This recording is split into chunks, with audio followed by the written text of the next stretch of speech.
যারা এই দেশের মুসলমানদের, এই দেশের মানুষের শত্রু, যারা এই দেশে অন্য দেশের আধিপত্য কায়েম করতে চায়, যারা আমাদের স্বাধীনতার সার্বভৌমত্বের যে চেতনা সেটাকে মুছে ফেলতে চায়, তারা কিন্তু মুসলমানদের সমস্ত সংস্কৃতিকে, সমস্ত আচার ব্যবহার, পোশাক, দৈনন্দিন জীবন, এগুলোকে বিকৃতভাবে উপস্থাপন করে সাংস্কৃতিক বয়ান নির্মাণে ব্যস্ত।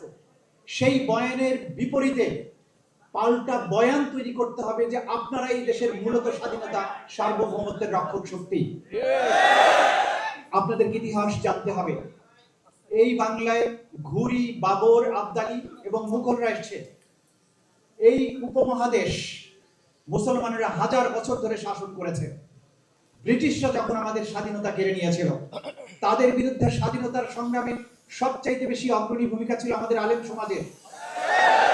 হাজী শরিয়তুল্লাহ, ফকির সন্ন্যাসীদের বিদ্রোহ, আন্দামানের যে বন্দিশালা যেখানে কালা পানি যাবজ্জীবনের জন্য নির্বাসনে পাঠানো হতো, দেখবেন ভারতীয় উপমহাদেশের কত হাজার আলেম ওলামাকে সেখানে পাঠিয়ে দেওয়া হয়েছে।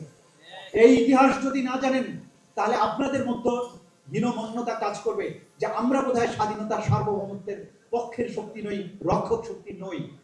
কারণ শাহবাগীরা সেই বয়ানটা তৈরি করতে পেরেছিল যে বাংলাদেশের স্বাধীনতার বিপক্ষে শক্তি মানে দাঁড়িয়ে এবং টুপিওয়ালা মানুষ।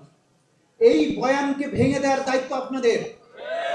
এই বয়ান ভেঙে দেওয়ার কাজটা করতেই হবে।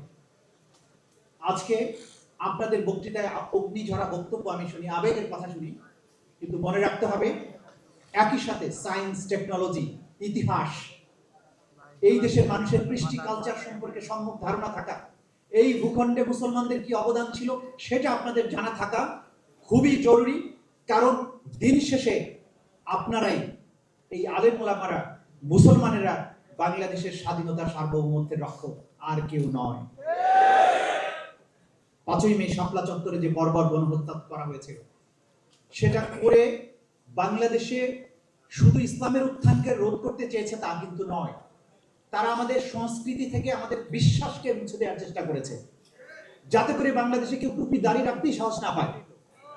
তারা এমন একটা সংস্কৃতি তৈরি করেছিল, 1989 সাল থেকে শুরু হওয়া বৈশাখী আনন্দ মেলা, তারা মঙ্গল শোভাযাত্রা নাম দিয়ে সেখানে টুপি দাড়িওয়ালাদেরকে ব্যঙ্গাত্মক মূর্তি বানিয়ে প্রচার করতে শুরু করলো যে এরাই হচ্ছে অশুভ শক্তি।